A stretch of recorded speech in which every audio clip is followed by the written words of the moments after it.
investments. In her career, Fatima focuses on finance transformation and change management. She's also a public speaker and facilitator, a life transformation entrepreneurship, and career coach. Entrepreneurship runs through her veins. She started her first business when she was only 12 years old. Helping entrepreneurs build business is her passion. Social entrepreneurship also has now become a big focus, and that's when Yawfii investments was birthed. But this is the title that she gives herself that I'm particularly proud of. Fatima calls herself a social warrior, working within spaces impacting women and kids with a focus on GBV. So that's gender-based violence. Fatima says, a legacy that I want to leave behind is to promote lasting change for women in spaces where they still struggle, whether that is in the boardroom or in the home. I'm committed to using my voice, my platforms, and my work to initiate the discussions to facilitate the change needed. Wow, that's amazing. Assalamu alaikum, Fatima, and welcome to the mid-morning talk show here on Salam Media. Walaikum salam. Thank you so much for having me, Rashida. I'm so excited. And, we've been following each other for a while. I love all the work that you do. And I think that's why our paths intersected quite so well. Yes. And I'm very excited to be talking to you. Yes, thank you so much. I'm honored that you agreed. I had a different lineup this morning, and one of the guests cancelled at the last minute, and it so happened that Fatima and I were talking about another project, and I just said, why not Fatima? Because I had to find another guest quickly. And alhamdulillah, she said, no problem, I'll be available. And, I was just wondering, okay, which time will suit you? And she said, no, don't worry, let the producer get in touch with me. We will figure it out. So thank you so much.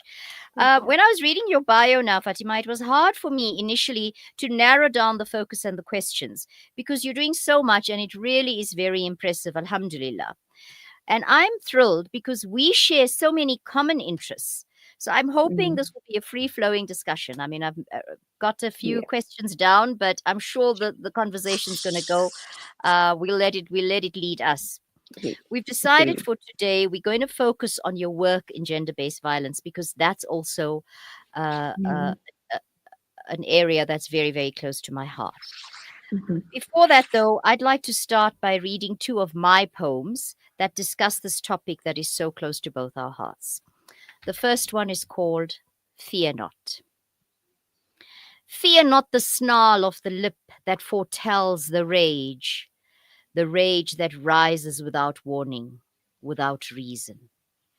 Fear not the clenching of the fist that rains blows on your body, a body already battered and bruised.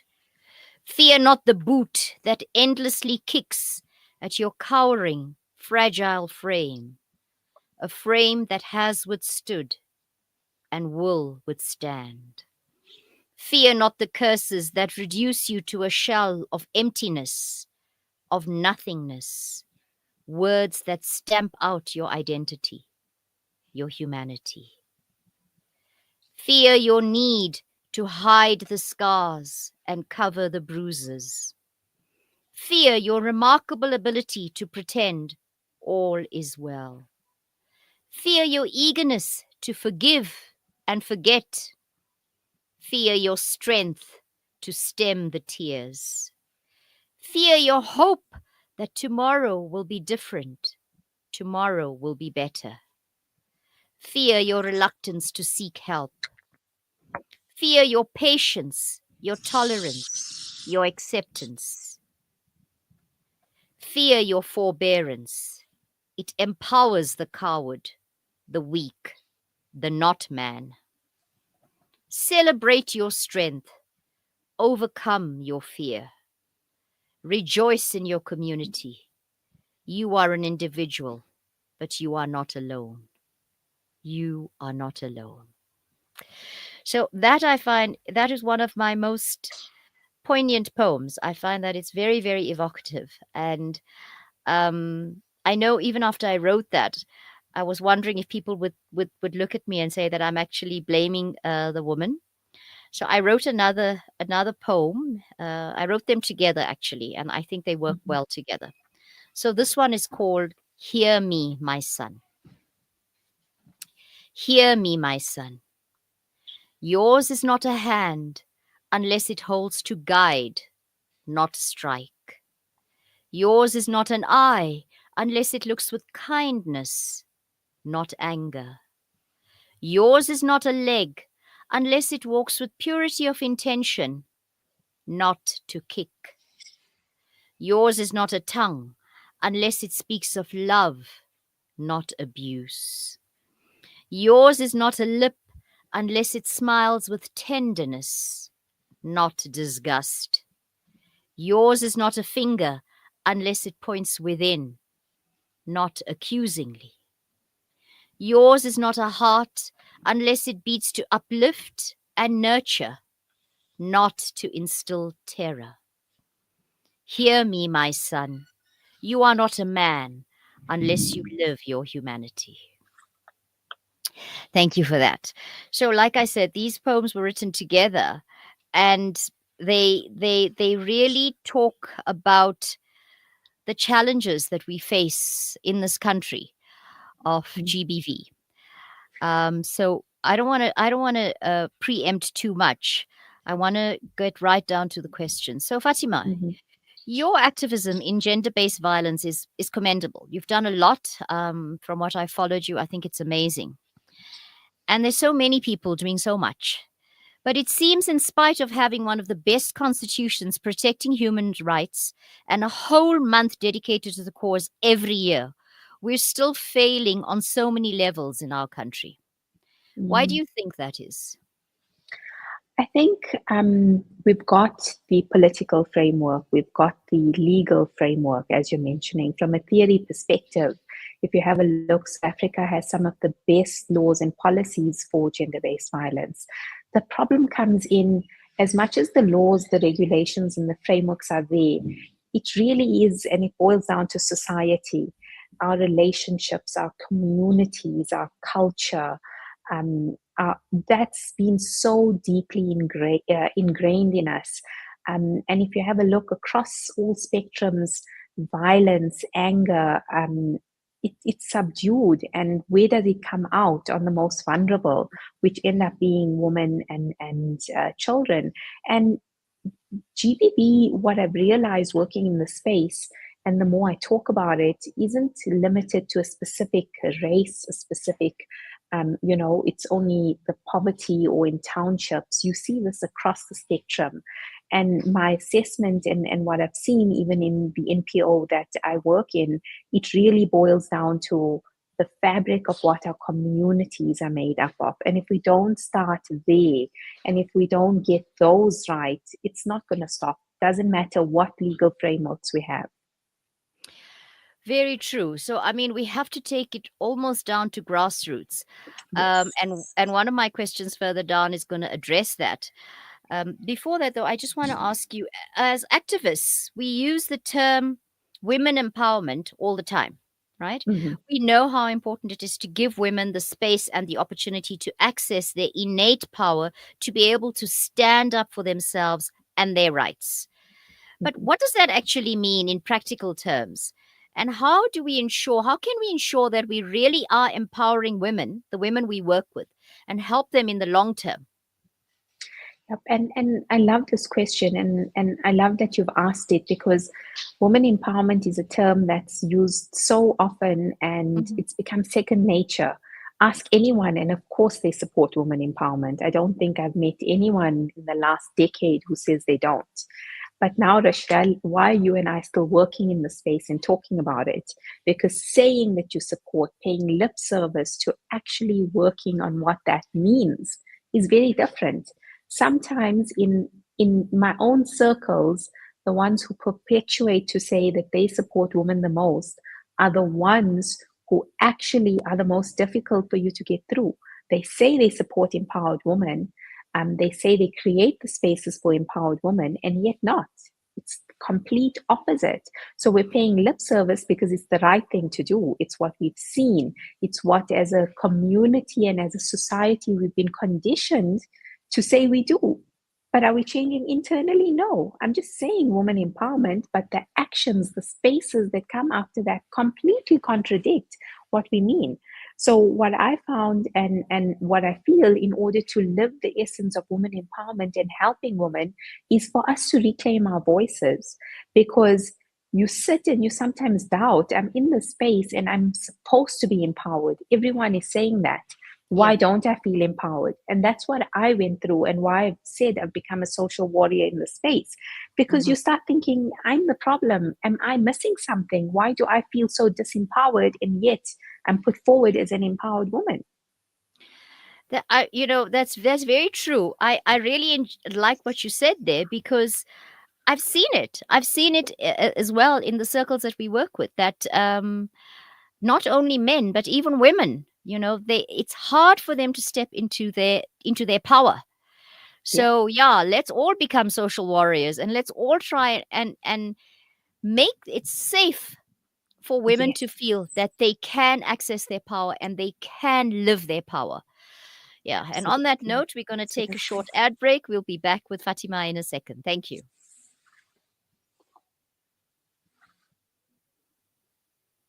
Everyone is as fortunate. This Ramadan, the Islamic Dawah movement will provide meals to thousands of Muslims from disadvantaged areas, as it has been doing for over 20 years, but they need your help. A donation of 30 Rand provides an iftar meal for a fasting person. Become an IDM sponsor and earn Sadaqah Jariyah. Zakat, Fitra, Kafara, and Fidya contributions are all welcome. Call IDM on 031 304 6883 or visit idmsa.org to donate. IDM, taking Islam to as many hearts and homes as possible.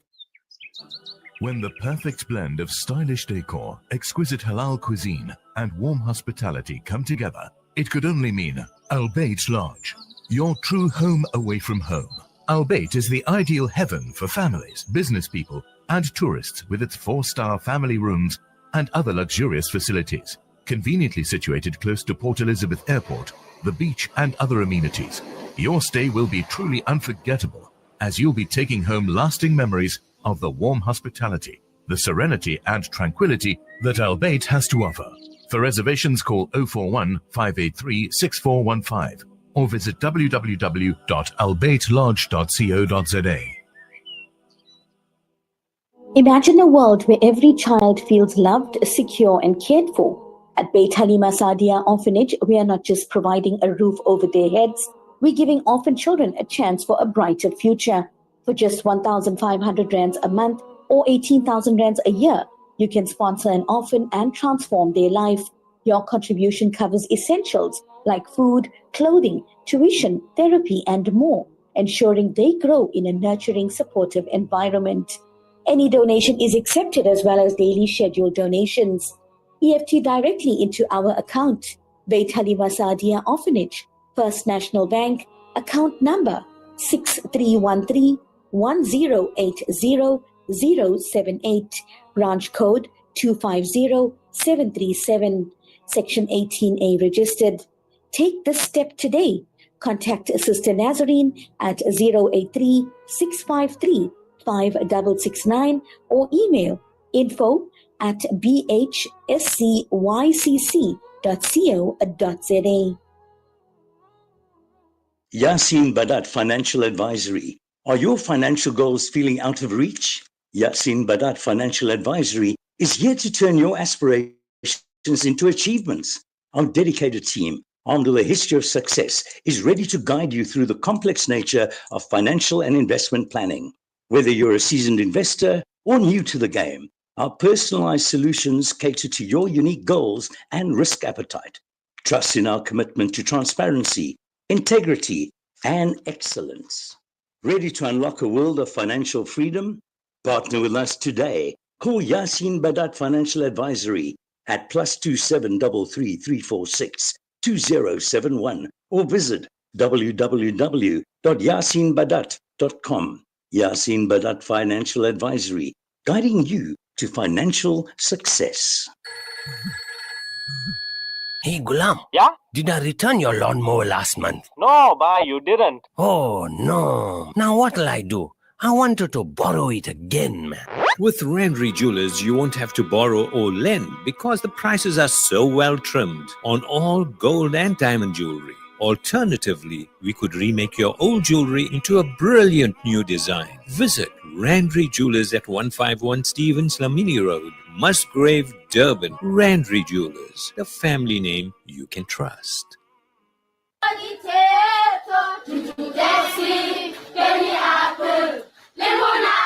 Penny Appeal's Education First campaign helps children to get access to quality education. I'm 14 years old. When I grow up, I'd like to be a scientist. We believe every child belongs at school, and we want education, a better education. Learning and dreaming their way to a better future. With your help, we can provide classrooms, desks, stationery packs, and school shoes.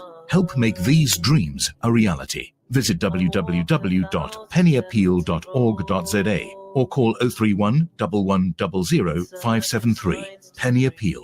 Small change, big difference.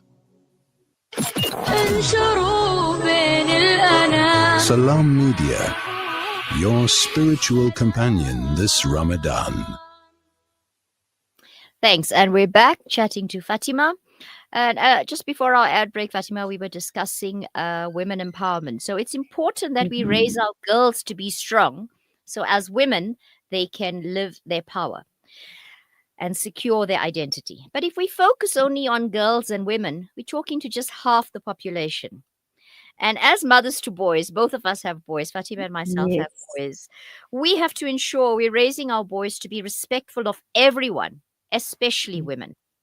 How can we do that? And if you're comfortable, please share your own experience as a mother of boys. What is it that you're doing to raise boys who would never dream of raising a hand to a woman? I think, Rashida, my own personal story is born out of this. I am separated now, coming out of a marriage where this was there, not only physical, but emotional abuse as well. And as I was raising my kids, at that time, my 13-year-old, he comes to me and he says, "Mom, this is not love. And everyone deserves to be loved, including you. Don't you love yourself?"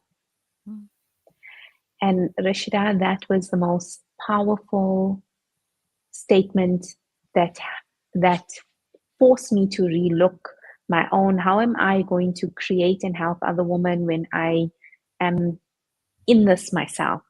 And what am I now? My son is seeing this and he tells me it looks like I'll have to be the man in the house now. And I said, for a 13-year-old, no. And he's so right. This isn't love. And it starts the change with us. And hence I decided to leave and take my sons. And the most important thing for us is our actions must match our words. What I realized, I was teaching him one thing and my actions were something else. And as kids do, they question, they raise, and he came to speak with me. So what can we do as women raising boys is to ensure that we're not just talking. Our actions align. They know that they can come and talk when they see something, and they themselves are empowered to raise questions, raise awareness for this. And the most important thing, self-love, whether it's for a girl child or a boy child, because if you love yourself, I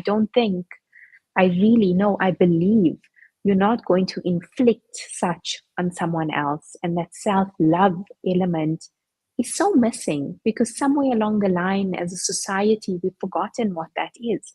And we're looking outside, and then that's where the anger and the rage and the need to control comes into our families. I'm so honored that you are comfortable enough to share your story. And well done to your son, well done to him, and I wish everybody had have someone in their life that loves them and can help them to see the truth, to see the reality. But to go back to our question about how we should raise our boys, it's very important that we show them that they are loved, because to have self-love, how do you get self-love? only if someone has shown you love before. Yes. So if you raise a child with love, that child is going to know that I am valued, I am honored, I am important, and I need to love myself. And together Right. with the love is respect. So Yeah. I honestly and truly feel that if somebody really and truly respects themselves, they will respect others as well. And they will never ever be in a situation where they can justify abuse. That I can abuse somebody else, that I am the man, or I am the, the breadwinner, or whatever the reason is. And if I say it's Mm, my word is law, and if she doesn't mm, listen, she can get a slap, right? mm, But if you mm. respect yourself, you're not gonna be able to do that. You're not gonna be able to justify that, right? So I think that is Absolutely. very, very important. And well done to you for taking that step in getting out, because we know that there are many factors that are involved in abusive relationships, and it may be easy for us to say, why don't you just leave? Why can't you just Ah, leave? you know Often, though, it's just not an option for many reasons, or it's not an option at that time. time. What Yeah. advice can you give to a woman who is in an abusive relationship? How does she start addressing the situation if she can't leave immediately for whatever reason? And how does she start thinking about, at some point I'm going to have to leave? Because that it's first, that mindset needs to change. So Mm, if you are encountering somebody who says that, and we know that the decision to leave has to come from the woman herself. We can yeah. give the support, we can give the advice, we can give the guidance, but that decision has to come from the woman herself. So what advice would you give to Absolutely. somebody who is in an abusive relationship? I think for a variety of different reasons, whether it's economic, financial, mental, where you are in your life at that point, the advice I give to women is be willing to share and talk to someone that you trust. That helped in my own journey as I prepared to make the decisions needed. And where you can honestly and we need the woman to be heard without judgment, because the default is what you've said, why don't you just leave? Mm. That is the eventuality that comes, but there's a lot that needs to be thought about and prepared before you do. So you need to speak with someone in a space, whether it's a friend, whether it's a counselor, whether it's a lot of the NPOs that work in the space. Women might, like myself, who want to help, that they can sit and assist you in mapping out the plan for you to eventually leave. Because it becomes very difficult. You're already in a situation that's very emotionally draining, and you question yourself a lot, and you start Mhm. doubting, Mhm. is this real? Is this really happening? Am I making it up? Because in that environment, you're being told all the time how this isn't reality, or you caused it. And we all know from a logical perspective, nothing you ever do should elicit violence to be the answer. But 100%. when that Yes. happens, and as you're going through it, you do question. It's human nature. So you Mhm. need to be involved in a space, or be able to talk to someone where there's no judgment, and where they help you through the process that you are at. So it doesn't get to an extreme where you either are hospitalized or you lose your life. Mm. And I find that you need to find someone who can help guide you. And when I found my woman tribe who helped me through without the judgment, without telling me constantly, the moment you tell a woman who's going through this, you just leave. Like, can't you see what he's doing? You shut down emotionally. You can't think anymore. You need to be able to be in a space where someone can work with you to get out. Yeah.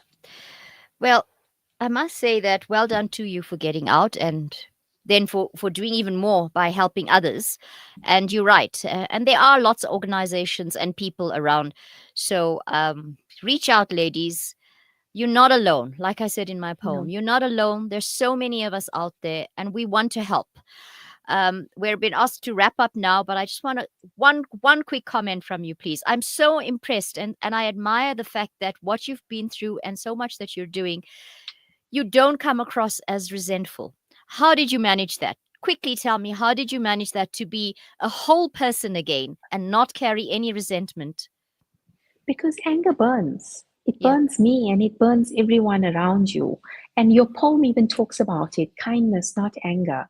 And I don't think, I honestly believe even a man who is violent towards women, there's something fundamentally missing in his life. And it's through kindness, through everyone, through the opportunity to listen, because we need them to function in society. So it's through kindness that I can get through and understand. And as a society, we can start becoming proactive.